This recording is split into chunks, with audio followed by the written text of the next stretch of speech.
And I do believe that we have rotten politics, and I'm not using that as an exaggeration. Hey everyone and welcome, and I do mean everyone, including the Anglophobic SNP voter that have been trying to scare me with unfounded slurs in my comments of their glorious leader, wee cranky ankle bitey detergent Sturgeon, and the SNP videos I've been doing. So I thought I'd explore how Sturgeon is as a glorious leader, and the SNP in regards to being truthful, honest, and sincere to its own people. Now, before I get into this, I'd like to reiterate for the 100th time, I am not a Scotland hater, and I don't hate the Scots. In fact, I actually really care for both. I just don't blame everyone else but me SNP. That being said, you ready SNP haters? I got some truth for you might not like. So sit down, relax, and let's see, shall we?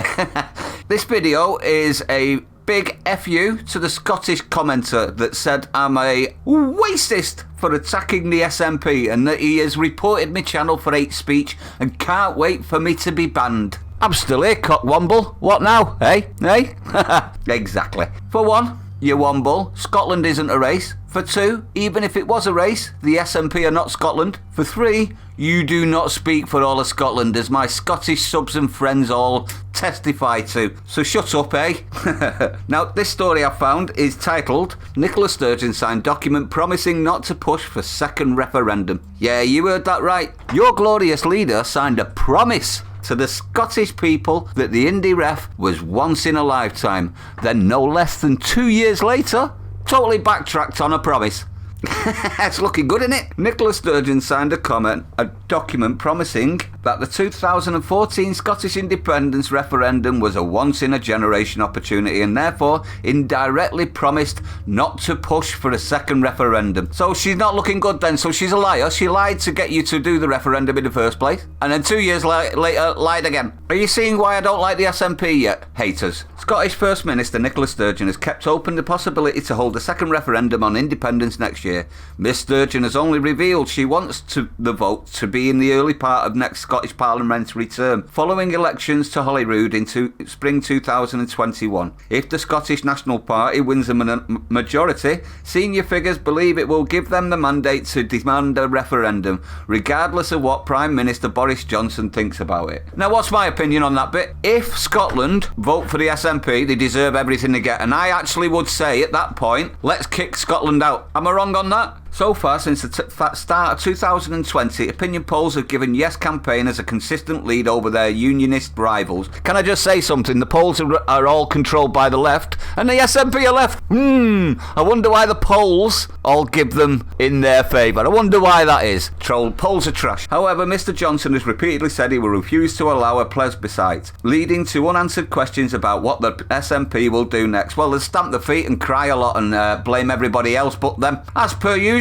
that is a subject that divides hardliners who want a Catalonia-style illegal referendum. Can I just say something at this point, SNP and all of its supporters? Catalonian-style illegal referendum ended up with the people that did the referendum in jail for 14 years. Think about that one before you start requesting stupid requests. And those prepared to play the long game who think the refusal will allow a vote will only fuel support for independence. Now at this point I'd like to state something. If the Scottish people in the referendum for just staying in the UK had voted to leave, they would have had my full support. Are you listening, SNP? Full support. You know what lost my support for an independence bid? You know what lost it? And I'm a unionist, by the way. You know what lost it? You trying to lump in independence in regards to Brexit. That's exactly what lost it for me. And you won't have my backing in regards to getting freedom to hand it off to somebody else. Sorry, it's just not going to happen. Whether you like it or not, SNP, I don't care. As a constitutional standoff between Prime Minister and Miss Sturgeon now seems inevitable, a document signed by the SNP leader which promises that the last referendum would be a once once-in-a-generation opportunity has resurfaced. The Scottish Government published a multi-million-pound white paper in 2014, months before their first nationwide vote, which set out how the country would break up the UK.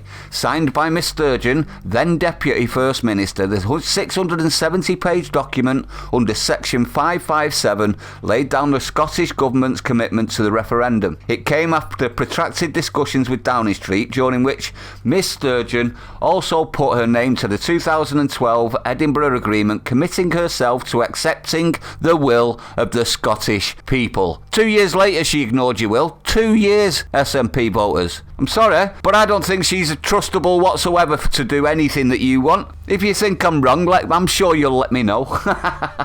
The agreement saw Section 30 overlaid in the Scottish Parliament and at Westminster to confirm Holyrood had the power necessary for a single-question referendum. Single-question referendum, you notice the term again. Referencing this Edinburgh Agreement, the white paper, also signed by former First Minister Alex Salmond, said, "The Edinburgh Agreement states that the referendum must be held by the end of 2014. There is no arrangement in place for another referendum on independence." And yet we're still crying for it, aren't we? Over and over and over and over again. The SNP don't like the fact that the Scottish people wanted to stay in the Union and wanted to stay part of the United Kingdom, so they're just going to make them revote and revote and revote and revote and revote. Where have we heard that logic before, everyone? Does that sound familiar, everyone? Because it does to me.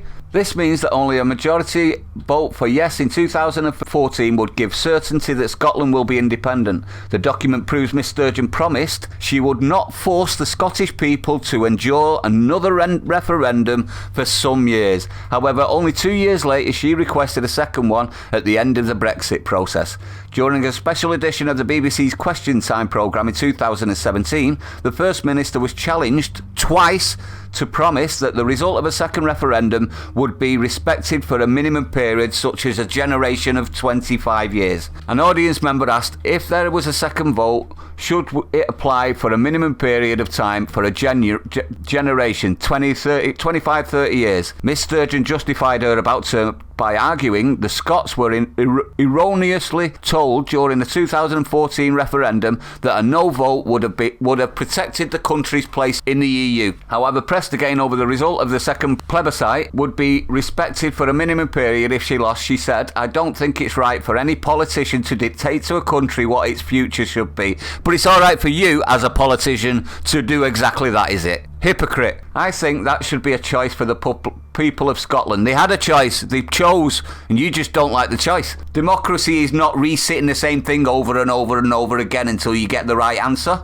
So that's not how it works. The former Scottish First Minister, Alex Salmond, made it absolutely clear in the 2014 referendum campaign that it was a generational question. Life expectancy must be low if it's only 2 years, eh? Absolute ridiculous. Lying on the start and lying halfway through. Why would you want to do another one? Why would the Scottish people want to do another one? I think the only reason that this has been put forward again is because they piggybacks it on the back of Brexit, because people in Scotland as a majority voted to stay in the EU, but they voted in the referendum in 2016 as a union of nations, not as Scotland independently, as a union of nations, which means you lost, whether you like it or not. Whether Scotland voted majority or not, you were the same as everybody else. You lost. Get over it. When the SNP say that they speak for the entirety of Scotland, they lie, and I'll tell you why.